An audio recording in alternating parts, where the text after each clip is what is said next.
Evento especial de la Feria del Libro de Bucaramanga, un libro en su versión número 15 en 2017. Soy Alejandra Sandoval Sarmiento y me acompaña mi colega Luis Carlos Claro. Hoy como invitada tenemos a Alejandra de Bengoechea. Bienvenida a la feria, bienvenida a Bucaramanga y a esta entrevista. Muchas gracias por invitarme, muchas gracias por estar en la feria. Estoy muy impactada con la gente que está viniendo a esta feria, muy rico. Gracias. Alejandra, vamos a comenzar de una con las preguntas. Y la primera es bien importante porque ejercer el periodismo en Colombia es difícil. Y sobre todo cuando uno como periodista ha recibido amenazas. Estuve leyendo por ahí que el Mono Jojoy, que el zar de las Esmeraldas, son varias las amenazas que ha recibido como periodista y mucha la censura que le han hecho frente a sus escritos. ¿Cómo ha sido esta situación?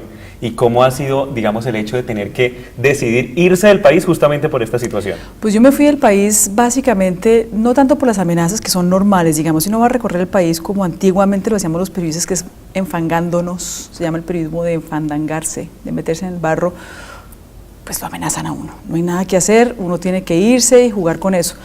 Me fui del país a cubrir Irak y Afganistán porque me volví corresponsal internacional, entonces tuve la oportunidad de cambiar de conflicto, ya no eran guerrillas, ni paramilitares, ni monos, ni esmeralderos, sino afganos en guerra durante una cantidad de tiempo, las guerras del opio, la guerra de las drogas, las guerras religiosas que son a veces más complejas.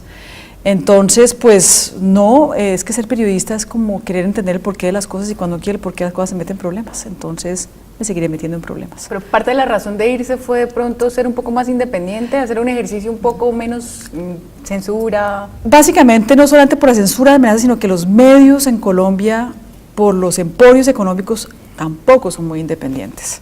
Entonces uno iba a escribir sobre un grupo económico, sobre un negocio, sobre una persona que molestaba al dueño del medio, ¿no?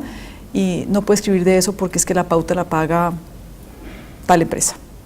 Entonces dije, pues bueno, ¿qué hago? Y ahí fue cuando arranqué la corresponsalía internacional que me abrió como la no censura y otros mundos, así que se puede. Bueno, hablaba del periodismo con la bota, el periodismo de calle. En alguna oportunidad usted dijo, si el periodista no vuelve a ser un reportero de a pie, se jodió esto. Sí, es cierto. Yo dicto clases en la Universidad de los Andes, en la posgrado, y les exijo a mis estudiantes que siempre cuando entrevisten fuentes, que son 5 por historia, yo quiero que me traigan el olor de la fuente, yo quiero que me traigan el peinado de la fuente. Si pueden cortar un pelo de la fuente hasta me pongo contenta, digamos. Y la diferencia es toda. Tú no puedes por Twitter entender a una persona. El periodismo es escuchar y exige horas para sacar una frase que cambia el mundo. Entonces, si no escuchamos, pues ¿cómo producimos ideas? Y si no producimos ideas, pues ¿cómo producimos revoluciones? Muy difícil. No ponemos a pensar al público, sino que producimos borregos. Alejandra, usted se ganó una maestría en política europea, sí, justamente cuando estaba viviendo allá. Después de esta maestría usted decide volver a Colombia y hoy es profesora docente de la Universidad de los Andes en la maestría de periodismo. ¿Cómo fue esa decisión de volver a su país y cómo ha sido este recorrido? Pues yo sí, hice maestría, siempre me especialicé en bloques económicos, me gustaba mucho el tema de por qué siempre estamos mirando a Estados Unidos y por qué no miramos a la Unión Europea, y en el periódico El Tiempo trabajaba en la sección internacional y quería traer como un poquito de Europa a Colombia, a ver cómo informábamos un poco más sobre ese bloque europeo. Cuando estaba allá haciendo la maestría, estaba en Bruselas, que es una ciudad súper burocrática, y pasaba lo del proceso 8000, y pasaba lo de Samper, y pasaba todo lo que estaba pasando con los candidatos presidenciales, y dije, no, el país me necesita. ¿Yo qué hago informando sobre un continente que no me pertenece? Más bien, ¿cómo hago para informar a los colombianos sobre lo que pasa en su propio país? Y ahí regresé a trabajar en Cambio 16 con Patricia Lara, que era directora de Cambio 16, quien es una de las perfiladas en el libro. Bueno, Alejandra, en esta entrevista no vamos a arreglar como lo chueco del periodismo. ¿Qué opinión le merece de pronto estos periodistas que están ejerciendo en algún medio nacional o regional y muchas veces tienen autocensura porque les pagan de alguna manera, digámoslo así, les mojan la mano y no pueden sacar ciertas cosas y conviven con eso? Yo más que criticar a los periodistas, porque yo tengo mucha fe en que aquí hay una mano de obra increíble. Olga Bear, que la van a conocer también mañana, que es una de las perfiladas también, ella es maestra en una universidad en Cali, en la Autónoma de Cali, y tiene pues un laboratorio de medios con periodistas de primerísimo nivel. Yo más bien le diría a los dueños de medios que se quiten la venda y que para que volvamos a tener como un país que puede producir periodismo real, pues que no censuren desde dentro del poder. Creo que el problema viene del poder. Yo creo que el poder es el que tiene que cuestionarse. Los periodistas tienen muchas ganas de hacer periodismo. Los medios son los que tienen que sacudirse un poco, tienen que soltar más recursos económicos para recorrer el país, porque tú no puedes informar si no te dan viáticos para poder entender qué pasa en las regiones. El país está abandonado de cubrimiento, es decir, tenemos un proceso de reinserción que se viene, y ¿quién está diciendo qué es lo que está pasando? Pues nadie. ¿Por qué? Pues porque no hay recursos y porque no están mandando periodistas, pero gente buena la hay. Más bien el poder bueno, es un poco el tema económico, ¿no? O sea, unos lo hacen un poco por ambición, otros para comer o mejorar la calidad de vida, muchas veces, pues digamos, acuden un poco a involucrarse con el sector público para digamos, para esto, pero de pronto podría ser un filtro también los medios, el hecho de que alguien que de pronto ha trabajado en el sector público no ingresa a los medios, o eso. No, yo veo gente con muchas ganas de hacer un periodismo serio. Lo que pasa es que incluso se pueden, digamos, poner a peligrar lo que llamamos la lonchera. Ok, yo dejo de comer este día, pero quiero realmente sentirme orgulloso de que produje diferencia en la forma de informar en este país y que causé pequeñas revoluciones. Un Daniel Coronel, un Ignacio Gómez, pues tienen que salir del país, a veces no ganan lo mismo, pero es tanta la satisfacción personal que esa gana más a lo económico. Yo sí creo que hay muy buena mano de obra en este país. Fuera de los noticieros, ¿no? O sea, tienes 2 horas para hacer una nota. No Justo, te sientas con la fuente, la conoces, hueles. Pero por ejemplo QAP, que ahí lo van a ver en el libro, María Elvira Samper fundó un noticiero que fue emblemático en los 90 y que realmente hizo unas historias increíbles, que fue QAP. Pues QAP le metía dinero, y el dinero o la distribución de dinero y de cubrir fuentes idóneas venían del poder. Es decir, la cúpula de QAP estaba con las 2 Marías, María Isabel Rueda y María Elvira Samper, que eran unas duras, Gabo. Eran periodistas netos, entonces tenemos que volver a eso, digamos que las cabezas que arman periodismo, que financian el periodismo, pues dejen de congraciarse con los poderosos para tener pauta publicitaria. Por ahí viene el tema. Alejandra nos visita en la Feria del Libro porque nos trae una obra, Mujeres que dicen verdades. Y esto a uno como hombre le genera varias preguntas. La primera es, yo sé que tú anteriormente habías estado escribiendo sobre hombres, hablaste sobre José Obdulio. Sí. ¿En qué momento decides empezar a escribir sobre mujeres y cómo hiciste para seleccionar a esas mujeres? Sabemos que en Colombia hay muchas mujeres que seguramente tenían el mérito de estar en tu libro. ¿Cómo hiciste para seleccionarlas? Bueno, la primera pregunta, yo arranqué, hice un perfil sobre Clara López Obregón, cuando era candidata presidencial, y fue un perfil muy difícil, y dije, siempre había entrevistado poderosos, porque usualmente los hombres tienen el poder. Entonces había entrevistado a Petro, a Vargas Lleras, a José Obdulio, había hecho unos perfiles muy largos en Gato Pardo, que es una revista que ya no se distribuye en Colombia.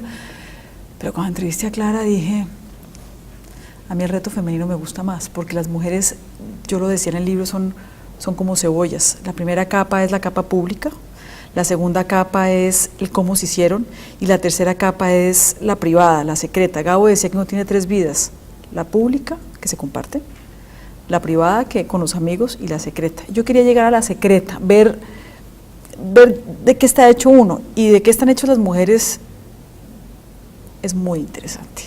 Entonces, después de ese perfil de Clara López, pues funcionó que me encontré con Juan David Correa Ulloa, que es el editor de Arcadia.